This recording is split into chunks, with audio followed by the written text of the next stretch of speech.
مجھے بڑا اچھا لگ رہا تھا، آپ یا کریمو پڑھ رہے تھے تو میں بھی یا کریمو پڑھنے لگ گیا۔ وہ کہنے لگا کہ آپ مجھے پینڈو سمجھ رہے ہیں، لیکن جو مکے کا سردار ہے وہ ان کے ساتھ میری بڑی دوستی ہے، میں کوئی عام پینڈو نہیں ہوں۔ رسول کریم صلی اللہ علیہ وآلہ وسلم کہنے لگے وہ کون ہے مکے کا سردار؟ کہنے لگے جو مکے کا سردار ہے وہ نبیوں کا بھی سردار ہے، میں ان کا غلام ہوں، میں نے ان کو کبھی دیکھا نہیں ہے، لیکن اب آپ مجھے تنگ نہ کرنا ورنہ میں آپ کی شکایت ان کو لگا دوں گا۔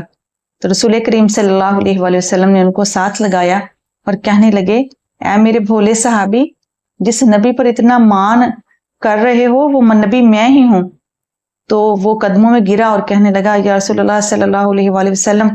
میں آپ کے ساتھ بڑی محبت کرتا ہوں، لیکن میں نے آپ کو کبھی دیکھا نہیں تھا، تو پتہ نہیں میں نے کیا کیا لفظ بول دیے،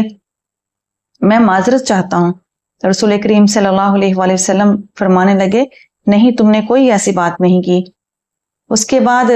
کہنے لگا یا رسول اللہ صلی اللہ علیہ وآلہ وسلم، میں آپ سے بڑی محبت کرتا تھا، میں دن رات دعا کرتا تھا کہ کب وہ وقت آئے گا جب میں اپنے نبی کی زیارت کروں گا۔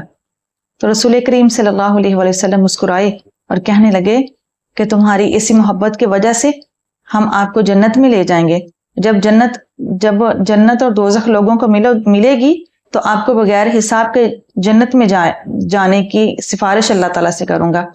اسی وقت جبریل علیہ السلام آئے اور کہنے لگے کہ اللہ تعالیٰ کہتے ہیں کہ آپ ہر کسی سے وعدہ نہ کر لیا کریں کہ آپ کو جنت میں بھیجا جائے گا، ہم نے ان کا حساب بھی لینا ہے۔ تو رسول کریم صلی اللہ علیہ وآلہ وسلم اس شخص سے کہنے لگے اے میرے صحابی، جبریل میرے پاس کھڑے ہیں اور کہہ رہے ہیں آپ نے ایسے ہی جنت کا وعدہ کر لیا، ایسا نہیں ہوگا کہ ہر کوئی جنت میں چلا جائے گا، بلکہ اللہ تعالیٰ نے حساب کتاب لینا ہے، اس کے بعد جنت ملے گی۔ تو وہ صحابی کہنے لگے کہ آپ جبریل سے کہیے کہ اگر اللہ تعالیٰ میرا حساب لے گا تو میں اللہ کا حساب لوں گا۔ تو رسول کریم صلی اللہ علیہ وآلہ وسلم مسکرائے اور کہنے لگے نہیں، اس طرح نہیں کہتے، بھلا اللہ تعالیٰ کا حساب کون لے سکتا ہے؟ تو وہ کہنے لگے کہ میں نے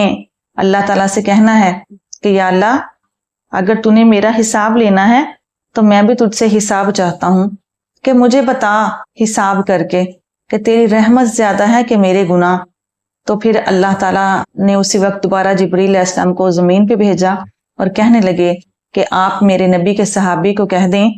کہ آپ میرا حساب نہ لینا، میں آپ کا حساب نہیں لوں گا، کہ جب میری رحمت کے دریا کو للکارا ہے تو پھر میری رحمت جو ہے اور رحمتی وسعت کل شیء کا فیصلہ اللہ نے قرآن پاک میں فرما دیا۔ تو اللہ تعالیٰ نے فرمایا کہ میری رحمت ہر چیز سے وسیع ہے، اگر تم میری رحمت کو پکارو گے تو میں تمہیں بخش دوں گا، اور میری رحمتوں میں کچھ بھی دیر نہیں ہے، میں تجھے بغیر حساب کتاب کے جنت میں بھیج دوں گا۔ نبی کریم صلی اللہ علیہ وآلہ وسلم کے ایک صحابی تھے جو آپ کے پاس گاؤں میں سے آیا کرتے تھے۔ جب وہ صحابی میرے نبی سے ملنے کے لیے آتے تو گاؤں کی کئی چیزیں آپ صلی اللہ علیہ وآلہ وسلم کے لیے لے کے آتے تحفے کے طور پر۔ اس میں جو میرے نبی کو سب سے زیادہ پسند آتا وہ کدو ہوتے تھے، تازہ کدو اپنے کھیتوں سے توڑ کے وہ صحابی رسول اللہ صلی اللہ علیہ وآلہ وسلم کے لیے لے کے آتے۔ میرے نبی کریم صلی اللہ علیہ وآلہ وسلم ان کے تحفے تحائف دیکھ کر، گاؤں کی وہ تازہ اور خالص چیزیں دیکھ کر بہت خوش ہوتے اور اس صحابی کے لیے دعا کرتے۔ صحابہ کہتے ہیں ایک بار ایسے ہوا کہ رسول کریم صلی اللہ علیہ وآلہ وسلم بازار گئے تو بازار میں وہی صحابی اپنے گاؤں سے کچھ سبزیاں لے کے آئے تھے اور بیچ رہے تھے۔ جب بازار میں کھڑے وہ اپنے سبزیوں کی آواز لگا رہے تھے کہ سبزی لے لو اور مختلف سبزیوں کے نام لے رہے تھے، تو رسول کریم صلی اللہ علیہ وآلہ وسلم اس صحابی کے پیچھے سے گئے اور ان کی آنکھوں پر ہاتھ رکھ لیا۔ تو وہ کہنے لگے کون ہیں آپ میری آنکھوں کو کیوں آپ نے یوں ڈھانپ لیا اپنے ہاتھوں کے ساتھ؟ نبی کریم صلی اللہ علیہ وآلہ وسلم چپ رہے، جیسے وہ چاہ رہے تھے کہ یہ خود پہچانے کہ میں کون ہوں۔ تو میرے نبی صلی اللہ علیہ وآلہ وسلم کی خوشبو سے صحابی کو پتہ چل گیا کہ یہ تو میرے آقا ہیں، اور جن کے لیے میں گاؤں کے تحفے اکٹھے کر کے لے کے آتا تھا، آج یہ مجھے بازار میں مل گئے ہیں۔ تو صحابی نے اب ان کا ہاتھ پہچان لیا اور کہنے لگے آپ میرے نبی ہیں، مجھے پتہ چل گیا۔ رسول کریم صلی اللہ علیہ وآلہ وسلم مسکرائے، ان کو ایسے ہی اپنے ساتھ لگا لیا اور پھر آواز لگانے لگے کہ کون ہے جو اس بدو کو خریدے گا؟ میں یہ غلام بیچتا ہوں، جس نے خریدنا ہے خرید لو۔ تو وہ صحابی کہنے لگے یا رسول اللہ صلی اللہ علیہ وآلہ وسلم، میں آپ کا غلام ہوں، اگر مجھے بیچنے لگے تو مجھے تو کسی نے کھوٹے سکوں کے بدلے بھی نہیں خریدنا۔ میرے نبی کریم صلی اللہ علیہ وآلہ وسلم مسکرائے،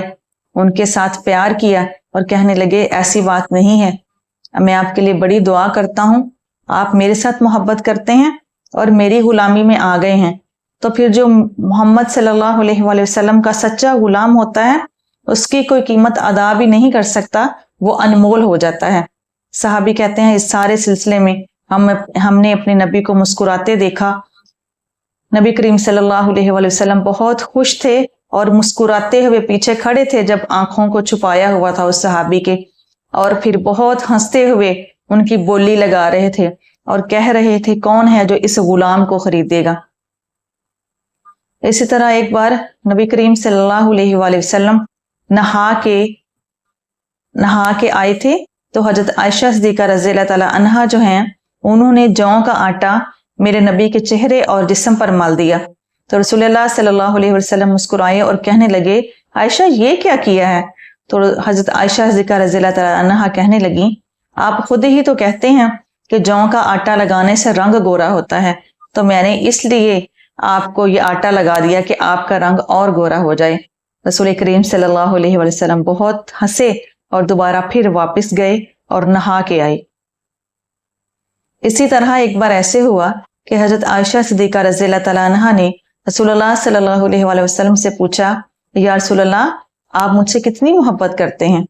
تو رسول کریم صلی اللہ علیہ وآلہ وسلم نے اپنی اس پیاری بیوی کو اپنی محبت کی ایک مقدار سمجھانے کے لیے آپ نے اپنی چادر مبارک کا پلو پکڑا اور اس کی گرہ لگائی اور گرہ کو کس لیا اور کہنے لگے یہ اتنی کسی ہوئی گرہ جتنی یہ گرہ کسی ہوئی ہے اتنی ہی مجھے آپ سے محبت ہے۔ تو حضرت عائشہ صدیقہ رضی اللہ تعالیٰ عنہا کہتی ہیں اس کے بعد میں کئی بار نبی کریم صلی اللہ علیہ وآلہ وسلم سے پوچھا کرتی تھی کہ آپ کی اور میری محبت کی گرہ جو تھی وہ ڈھیلی تو نہیں ہو گئی؟ تو جب میں یوں کہتی تو رسول اللہ صلی اللہ علیہ وسلم مسکرانے لگتے اور کہنے لگتے نہیں ڈھیلی نہیں ہوئی، وہ ویسے ہی کسی ہوئی ہے۔ تو حضرت عائشہ کہتی ہیں اس کے بعد یہ ایک ہمارے درمیان ایک خوشی کی بات ہو جاتی کہ جب بھی میں یہ بات کرتی تو آپ مسکراتے، کیونکہ نبی پاک صلی اللہ علیہ وآلہ وسلم نے سمجھانے کے لیے یہ طریقہ اختیار کیا تھا، اور حضرت عائشہ ذکر رضی اللہ تعالیٰ عنہا خوش ہونے کے لیے بار بار یہ بات کرتی کہ میری محبت کی گرہ ڈھیلی تو نہیں ہو گئی، اور میرے نبی بہت مسکراتے اور آپ کا چہرہ کھل جاتا اور کہتے نہیں آپ کے محبت کی گرہ ویسے ہی کسی ہوئی ہے، فکر نہ کریں۔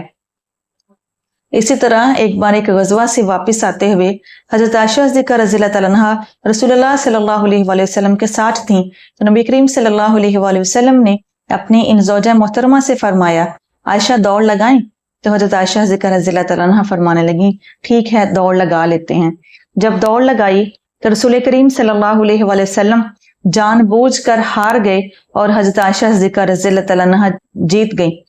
تو حضرت عائشہ کہتی ہیں میں اس کے بعد اکثر نبی کریم صلی اللہ علیہ وآلہ وسلم کو کہا کرتی تھی دیکھا پھر کیسے دوڑ میں آپ کو ہرا دیا میں نے، کیسے پھر آپ پیچھے رہ گئے تھے اور میں بھاگ کے آگے نکل گئی تھی۔ تو میرے نبی بڑا مسکراتے اور چہرہ ان کا کھل جاتا اور کہتے ہاں جی مجھے یاد ہے کہ آپ